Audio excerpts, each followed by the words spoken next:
conversation.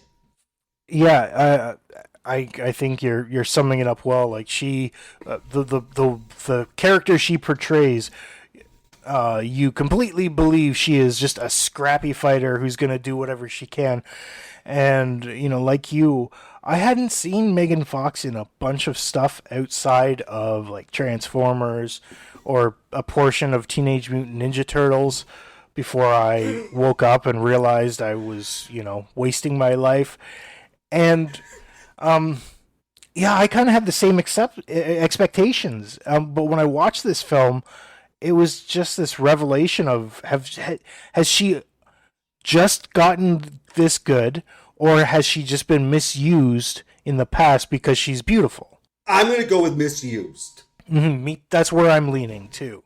Because there just seemed to be too much maturity and confidence, that performance, to be just something that she just suddenly grew into. The other lesson that I learned, and this is one that I'm ashamed of the Megan Fox thing, because we always say don't judge certain people, so that's a bad one. But this is another shameful one. There's a critic I love, Outlaw Vern, and a big thing he does is he likes to review straight-to-video action movies and straight-to-video thrillers, because he feels like a lot of people don't give them their due, and he should, because I'm one of those people where I just think like, oh, well, if it's a straight-to-video action or straight-to-video thriller, that means it's lesser, because why didn't they go to the big screen? But in modern times, where the only things that get approved are stuff with IPs or based off comic books, I should accept the fact that straight to video is actually a really valuable medium. And I always knew that for sort of comedies. I knew that for drama stuff. But now I realize the thriller and action genre deserves its due in straight to video. And this is a really well made straight to video thriller.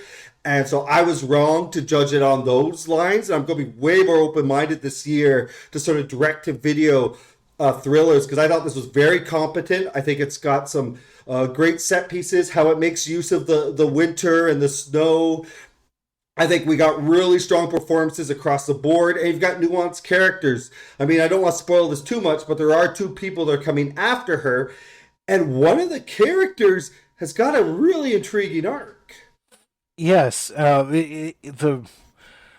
there's a lot to this film that is very surprising that you wouldn't expect, and I think that's the greatest part about movies like that, when it's not just an interesting premise that catches you, but it's an actual well told story as well. Yeah, so this movie taught me some lessons. You know what else teaches you lessons? What's that?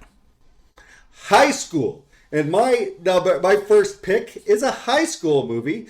It's a movie that we reviewed actually on the podcast. And as well, it actually made my mid-year as one of my favorite movies of the year. But now it's pretty obvious, now that I'm kind of making my best of the year list, this is not going to make my best of the year. And so this is my opportunity to mention it one more time. This is the Amy Poehler directed Moxie, which I think is just, I love coming of age stuff. I love sort of high school dramas and comedies. And I thought this was a really solid one. Maybe it doesn't quite fit with sort of the Tina Fey's Mean Girls, but I think this is a nice, like, it would be a good double feature. Like, I would love to go to the theater and watch Moxie and Mean Girls together, because I think they're both really good at showing what the high school experience is for an outsider, what the high school experience is for a teenage girl, and sort of a lot of the preconceived notions that we have, how we judge people, how we put people into cliques. I think both of those do that really well. And Moxie's kind of about that, where you have this timid, quiet girl who finds out that her mom was a bit of a rebel, a bit of a sort of someone who shook things up. And so she wanted to create this zine called Moxie. And it's basically about kind of outing people at the school and challenging people and challenging ideals and challenging how women are judged and stuff. And the ending gets maybe a little bit messy, and that's maybe what stops this from being kind of a classic. But I'm so connected with the characters that I accept sort of how we get there eventually. I love the friendship between the Haley Robinson, who's the lead, and Lauren Tassay, Claudia. They have a really interesting arc.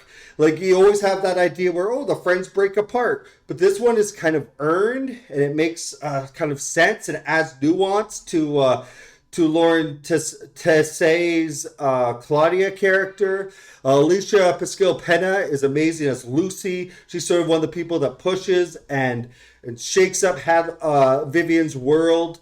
And, Amy Poehler is always fantastic. And so I just think this is definitely a coming of age story not to sleep on. Like, I think this is one that you should really check out if you like those type of movies. I would say if it's not a classic, but it's a top tier one. Yeah, this one was very surprising for me when we watched it. That's the thing about Netflix films, is especially when you've seen a lot of them and you find that most of them just aren't capturing your attention, and then you watch one that you assume is just once again not going to capture your attention, and it does. And you wake up, and Moxie was one of those films that really a concept where there are very well trodden paths that a lot of movies have taken, but the spirit of it, the energy of it, what Amy Poehler brings, what Hadley Robinson brings, it makes it a really fascinating film. And it definitely is a flawed movie. It's not perfect or anything, but it's still a movie that's got very interesting characters, interesting points, interesting story, even from the mother's perspective of who she was, who her daughter is. But yeah, definitely a film that I think a lot of people may have missed. And there is a scene at the end, which some people would call cheesy, but I definitely got butterflies and I loved it. Was right before sort of the girls are about to make a big move. Ike Barinholtz, the teacher, does something that, I don't know, it almost brought a tear to my eye. So this definitely has movies that bring the feels. Yes, yeah. That moment was sort of if this was a fist pumping movie, that would have been yes when you threw the fist in the air. My next film, moving on, is a film that Chris told me I should watch because this may end up on my underrated list. So now that I've seen it for my underrated list and it made it, if Chris doesn't have I was right. If Chris, who has just complained about not having enough good movies to make the underrated list, if this film doesn't make it, I'm gonna be just mad enough to slap those headphones off your head. Just so Try you to know. reach me. Try to reach me. I'm here, man. Come on. What do you got? Virtual reality technology? Oh. What are you, lawnmower man? That's a movie that I really want to revisit at some point. Put on your underrated list? It won't work. It's too old. Yeah. The movie I'm talking about is a type of film that normally we cringe at, normally we laugh at. It's hard for these movies to make any kind of impact.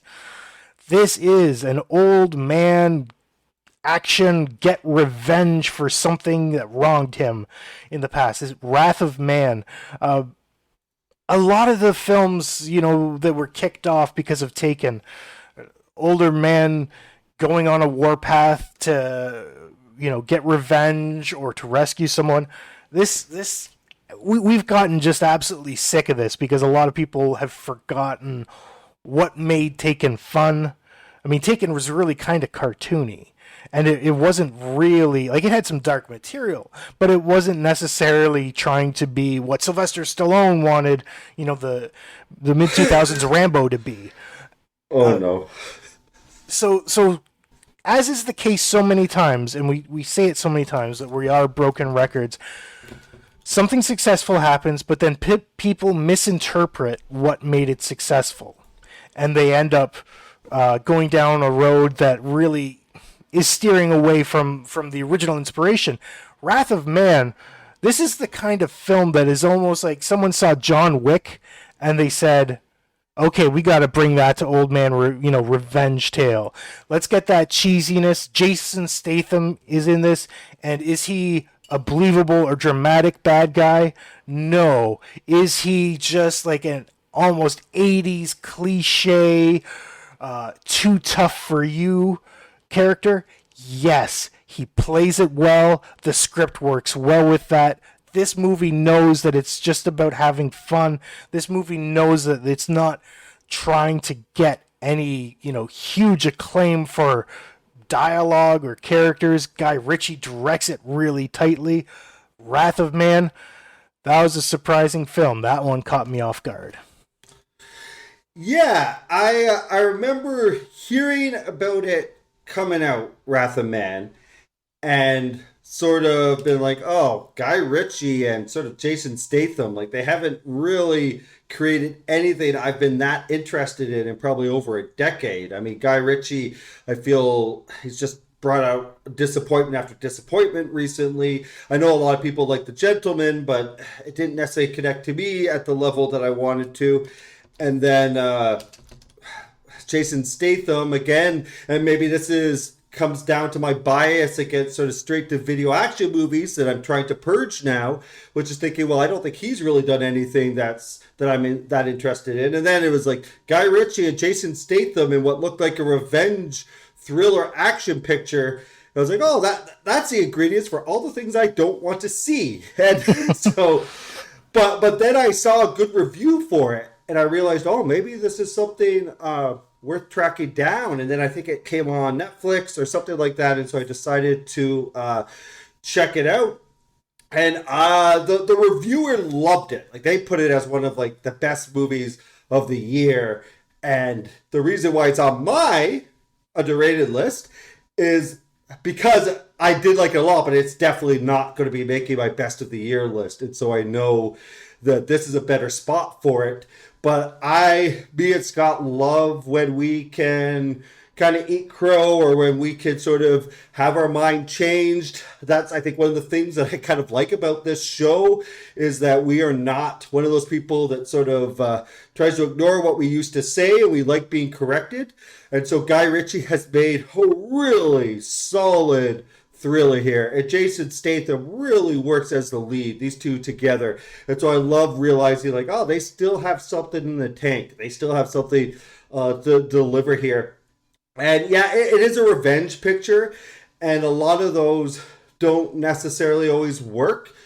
um I kind of even hate saying that, because what works about the movie is almost how little you know about it. And so I just sort of want to keep it at that. But there's a lot of interesting twists in how they unfold. And if you go in here thinking it's just pure action, you're going to be delightfully surprised, because there's character arcs here, and there's some drama here. And Jason Statham, maybe the word's not nuance, but you've got a guy that he kind of starts as mysterious, and you slowly unfold the layers and kind of realize who he is, and you kind of you open up and start realizing, okay, there's more to this guy, and there's all these little links and all these different characters, and you're just kind of, there's a whole life that you sort of learn about him, and then you realize some of his baggage and what he is being challenged by. And I think all that is fascinating. I think it's an interesting character portrait. You do have villains in this movie, and the villains are very interesting. They're definitely not kind of just pure one note. There's one character there that's completely kind of supposed to be pure evil, but the rest are a little bit more complicated. And so I like all those aspects of it. I think it's really well directed. I think the action sequences are done really, really well. I think there's some nice big set pieces here, which works, because I do think it did get a limited theatrical run in certain areas. But that was one of those cases, I think, where theaters were closed in most places, so it was more just, I think, probably getting a theatrical run because they had nothing else to put up there at that point, because all the big studios were holding over their movies. So my guess is this was more intended to be kind of a straight-to-video thing, but did get a bit of a theatrical run.